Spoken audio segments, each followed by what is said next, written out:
Håfa Day students, I am Governor Lou Leon Guerrero. Welcome to PBS University. Our friends at PBS Guam and the Guam Department of Education put this episode together with some fun and exciting learning material to help you keep up with your studies. So thank you for joining us on another learning adventure. Sidzu Masi and have a great lesson.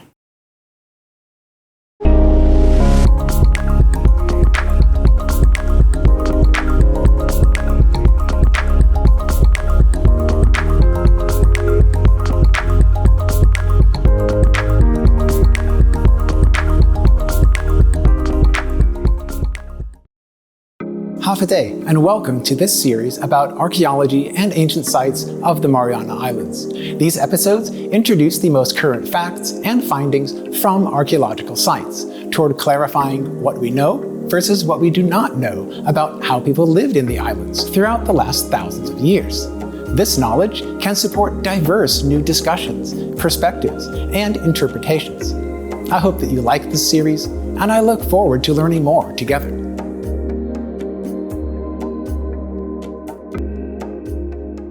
Archaeology offers a particularly effective way of learning about the past, yet other approaches have been productive with different sources of information and variations of perspectives.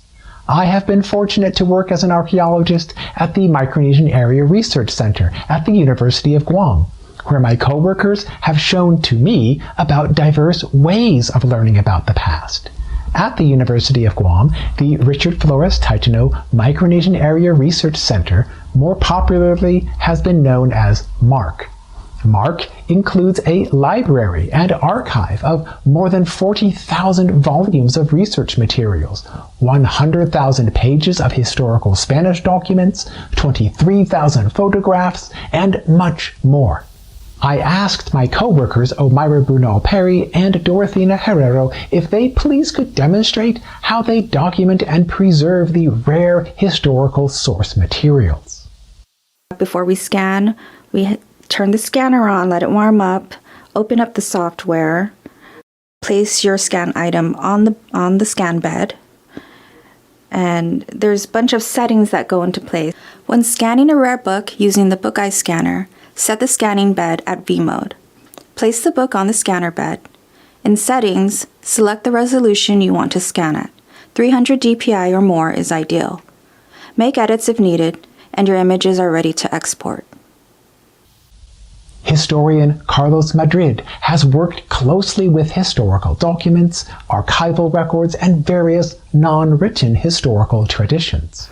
At MARC, my research is based on addressing the needs of the community, the perceived needs in terms of data from the 1800s, 1700s, or late 1600s that can be related to genealogy, biographies of individuals, political episodes, archaeological sites, boundaries between villages or of different properties.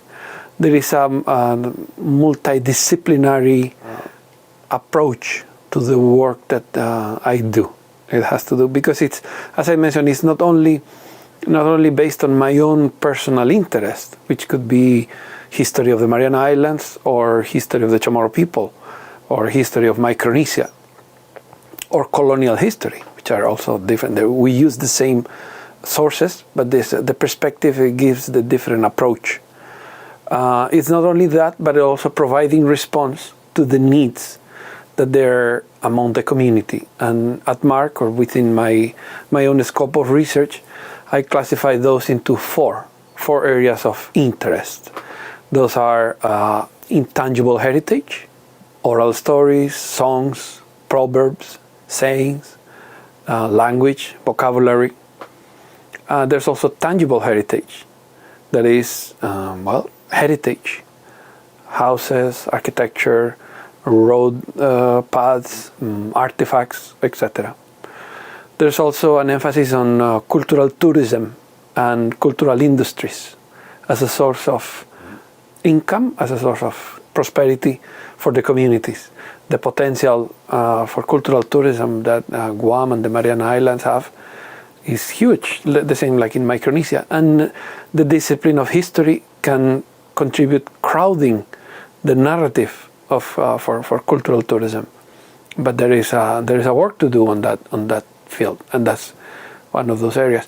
And the other one is environmental protection, climate change, and issues of how the natural environment has changed or have been used throughout history, and how can surviving references, surviving resources can tell us about it. So those are the four areas in which I classify my work. We can extract information from a number of materials. It can be written documents, written resources like records of the colonial times or of modern times. This could be a sample of it, no? A birth certificate of Spanish civil official that was assigned here, and he wrote an autobiography telling about the political development of the island at the time in the 1870s, which is at very time very agitated politically. So the study of the document as a document it helps us locating or like somehow framing the document on time, and at the same time providing value, the contextual value of the written reference, like in this case the signatures of the Chamorro officers that were at that time acting as witnesses. No, in this case, Juan de Castro and Manuel Aflague. Manuel Aflague, who had been also the mayor of Agaña at the time. So one of those sources of information are written documents. We have an array of materials from all over the world that to be detected. They're different. Besides that mark, we have also. There's a collection of reproductions in the northern Mariana Islands, in Saipan. There's also some of them that we have copies. Some of them they're still in the original archives, and we have been securing copies for my own work from Manila, Rome, Germany, in Spain, Barcelona, Madrid, Seville, in Mexico, in Archivo de la Nación. So written documents are. Those records are a very significant part of the source of information. But at the same time, it can be balanced, it can be matched with other platforms. One of those could be, for example, images, photographs.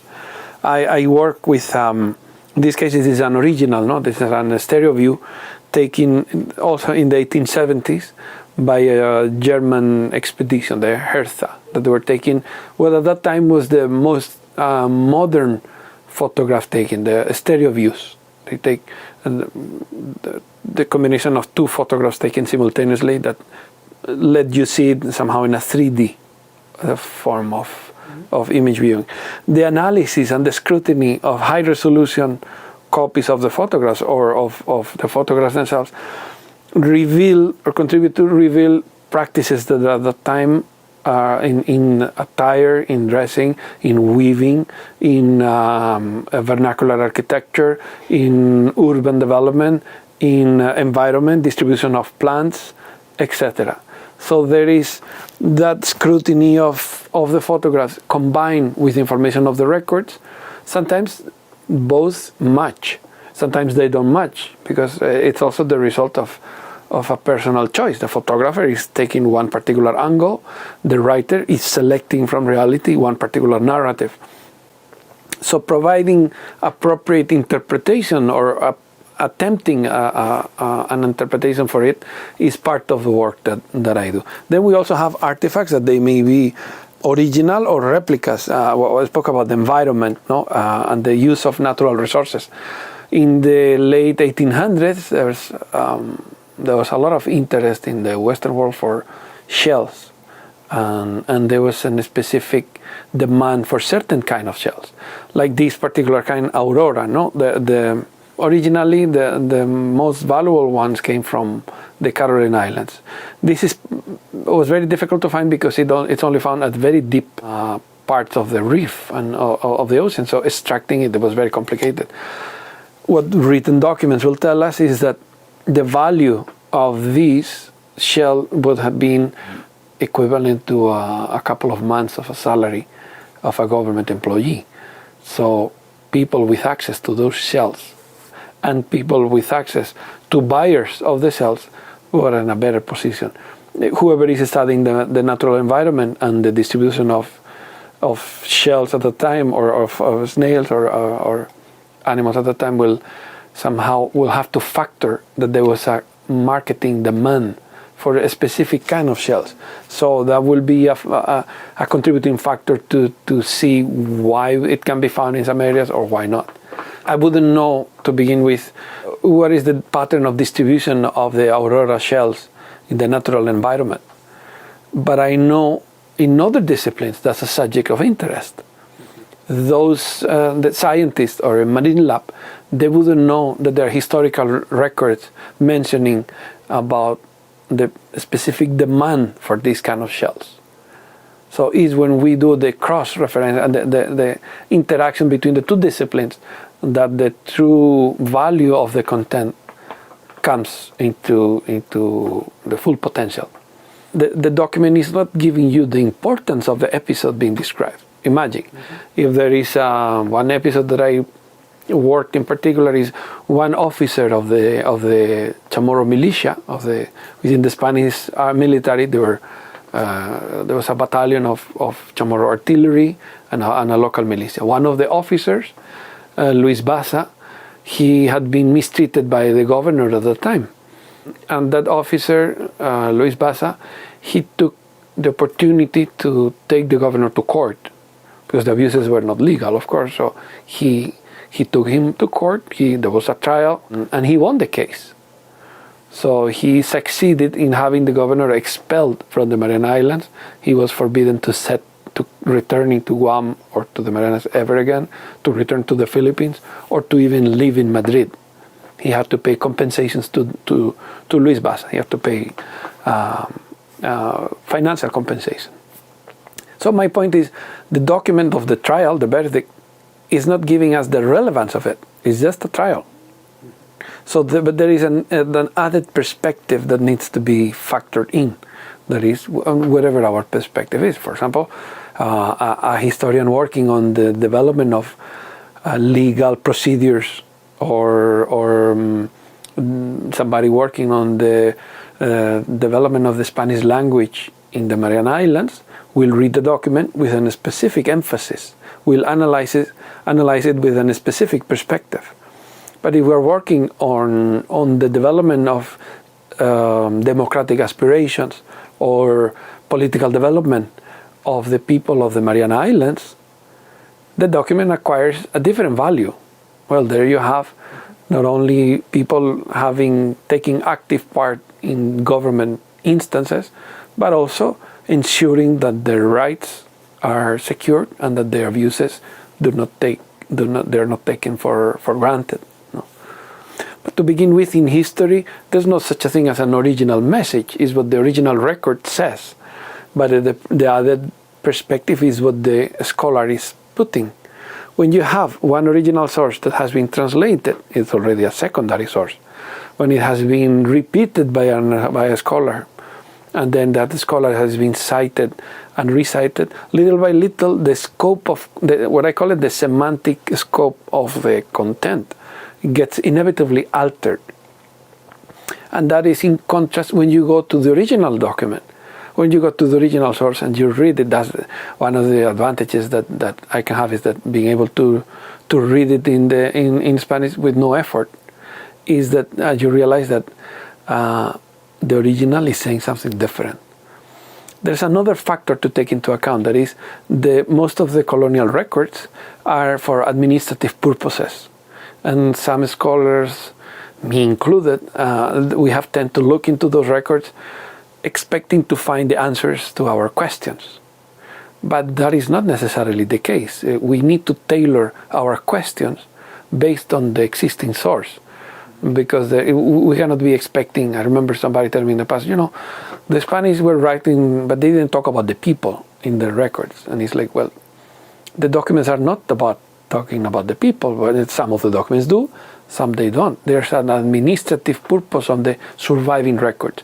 Imagine if there is, these 200 years of history or 100 years of history have made a lot of the original records disappear or be damaged or be scattered in different archives around the world.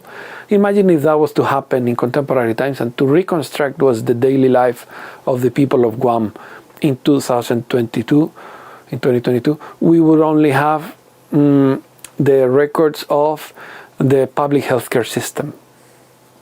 What we will get the impression is that the people of Guam, they're always sick, and they were always having problems, and they were always dealing with some particular diseases.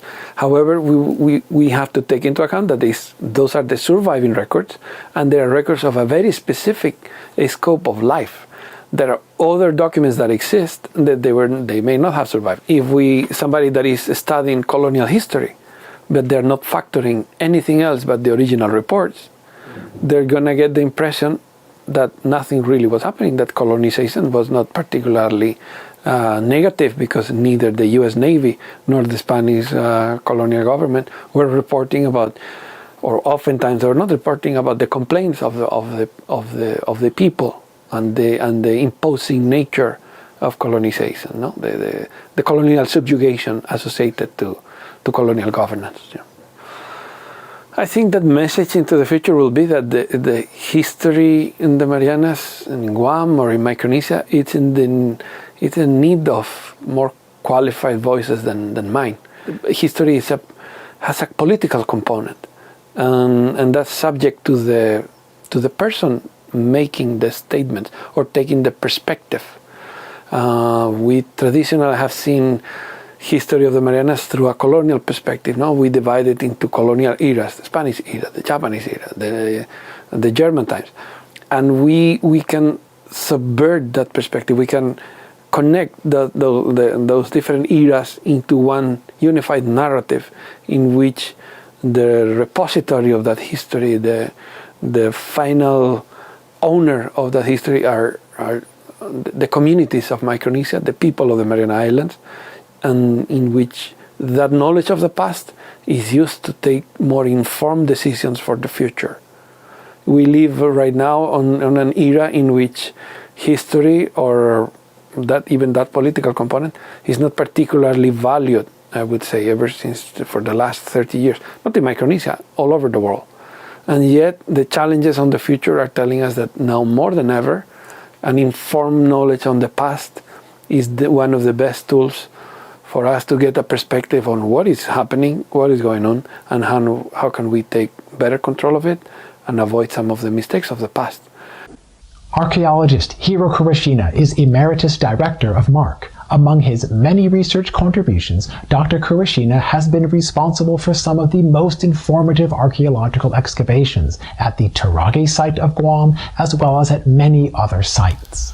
What I remember most about archaeology in the Marianas is the work I did with students at Tarage Beach at the northern end of Guam, inside the Andersen Air Force Base.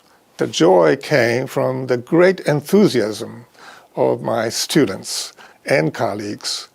And over a period of several years at Tarage, I think I trained more than 300 students. Well, Tarage is situated on a high storm beach. And there was a tremendous accumulation of archaeological deposits. And we had some of the earliest cultural remains on the bottom of the cultural sequence, the stratigraphic sequence. So beginning from the pre-Laddie period all the way up to the present, through the Laddie period, on the surface there were remains of Laddie stones. There must be some theoretical underpinnings to whatever we do as academic researchers in archaeology, and I have been driven by questions regarding the origins of the people of the Mariana Islands. And there are several lines of evidence one can apply to find the origins. Archaeology, ethnography, oral history, linguistics, DNA work, and so on. And my emphasis has been always on the various facets of archaeology, archaeological inquiries. And site formation process was an important aspect of my early research.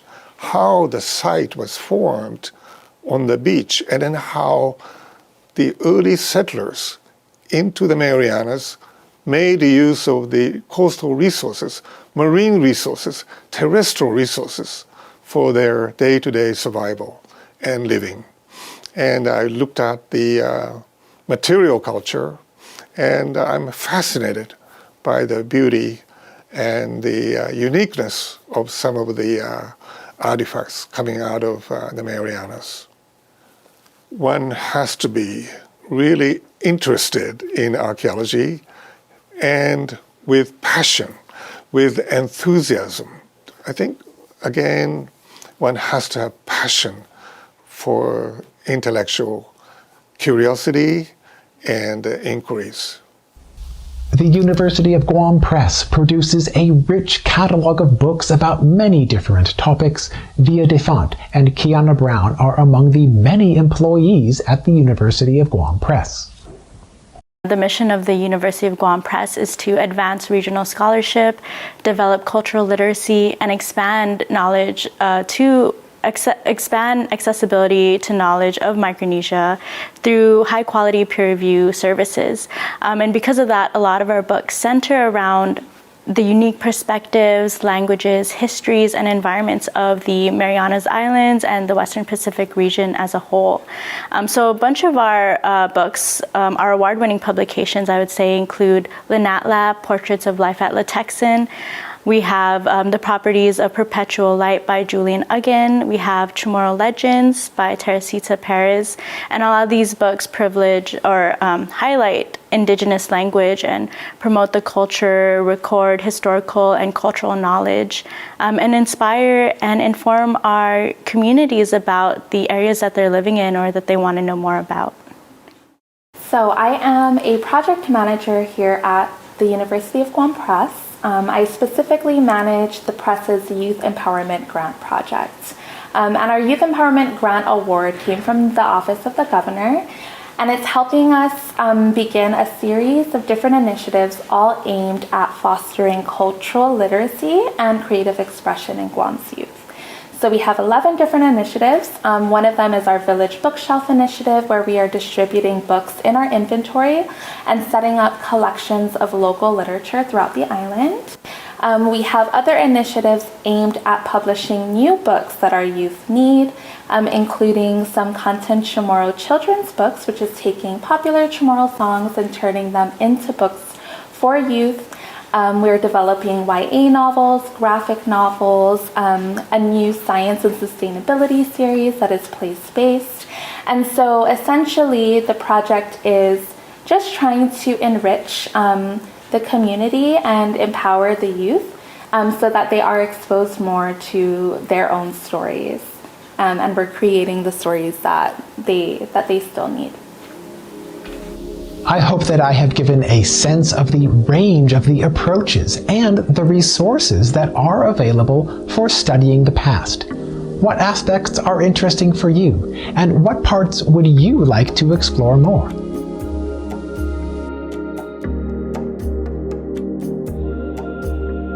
Thank you for joining us in learning about archaeology and ancient sites of the Mariana Islands. If you would like to access more details, then I encourage you to visit in person or online at the Micronesian Area Research Center of the University of Guam, or at the many other libraries, museums, and offices that work with historic preservation, archaeology, and ancient history.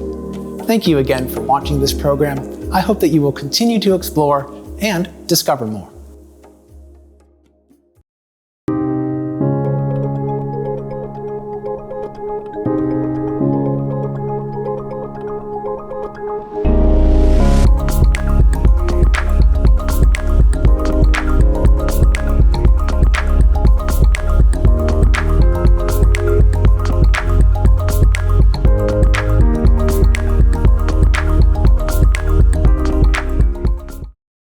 I'm Josh Tenorio, your Lieutenant Governor.